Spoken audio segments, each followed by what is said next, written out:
Three, two, one.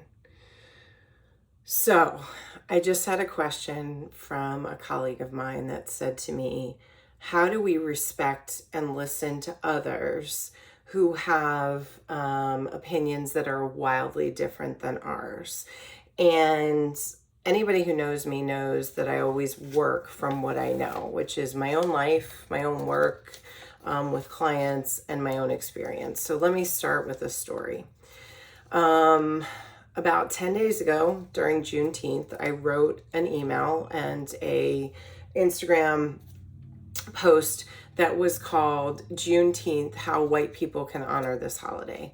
My intention was to direct it to the white community because we need to learn more about history other than ours. We see what happens when it's revised or not looked at it from a factual lens. And I got the following response. I'm not going to read the whole thing. I'm only going to read the first paragraph.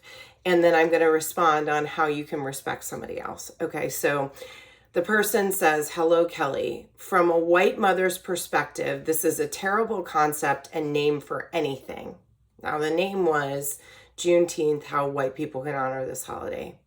In Virginia, the so-called 1619 Project was curated by many journalists at the New York Times to center racism in white history.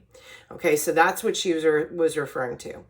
In Virginia, the so-called 1619 Project, with its rewriting history and therefore making it a lie and condemning white people, especially men and children, needs to be thrown away in the dumpster. I can't believe anyone of any race needs any seminar or coaching on what to do because of their skin color.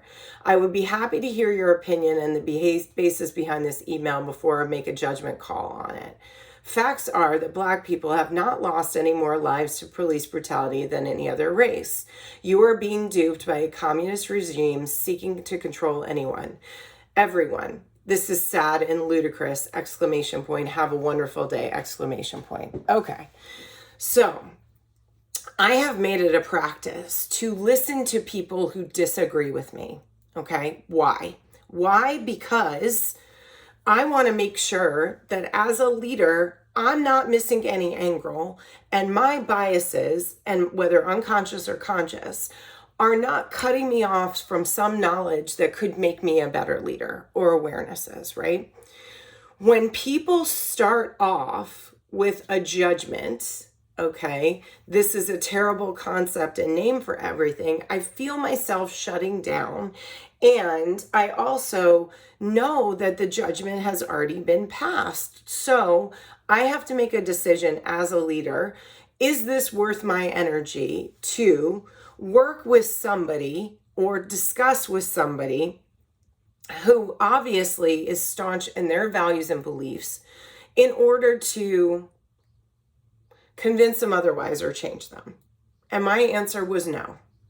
So going back to the original question, how do we honor people and respect people whose opinions are wildly different from us? This is my approach. Call them into relationship. I don't know this woman. Somehow she got on my email list. My email list has been curated since 1998. We have literally no relationship. So, and the email was started this way. And my response was, just to close the loop on this email conversation, thank you so much for your feedback. I really appreciate it. I get the sense that judgment has already been passed on myself and my opinions. No need for further discussion. This person's response was, that's a coach irresponsible. It's a coach irresponsible response, and I can't wait to watch your comrades take even you down. Okay, so what does that tell me? That tells me that in order to respect somebody else's opinion, respect has to be present on both sides. And that's why you need to get to know the person from a relational basis, right?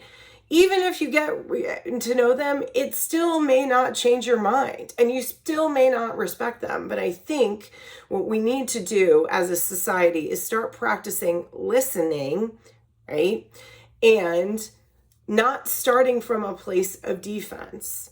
So How do you respect other people's opinions? Create a relationship with them first. And if you don't want to, that's your right, that's your choice. At this point, for me, it felt like a waste of time. The time I wanted to spend was with relatives of mine that are exploring their own internalized white supremacy and racism and are having awarenesses around that. To me, that's more powerful and that's a better use of my time. I wish this woman the best. And as I say to my clients, I love her, I bless her, and I let her go. But I wildly disagree with everything that she said. Doesn't mean I hate her, doesn't mean I pity her. I just have no relationship with her, nor do I have any interest in trying to convince her otherwise. So I would always say, call them into a relationship, listen, make sure you're not using any dehumanizing language, make sure you're clarifying context. So if you think you understand something that somebody is saying, but you really don't, go back and double check with them what they mean. So the way that looks is, I know what that means in my head. Could you explain where you're coming from? You know, things like that. Ask questions, get curious. And if you feel yourself getting defensive and rising up, give yourself 30-minute break, because you need to reset. And trying to understand somebody's opinions when you're hijacked by when your system is hijacked by cortisol and adrenaline isn't going to help anybody. So invite them into a relationship, listen, clarify context, and if you feel yourself getting hijacked or getting stressed out, take care of yourself first, because that's not going to help anybody. So I hope that helps. Make it a great day, and we'll talk soon.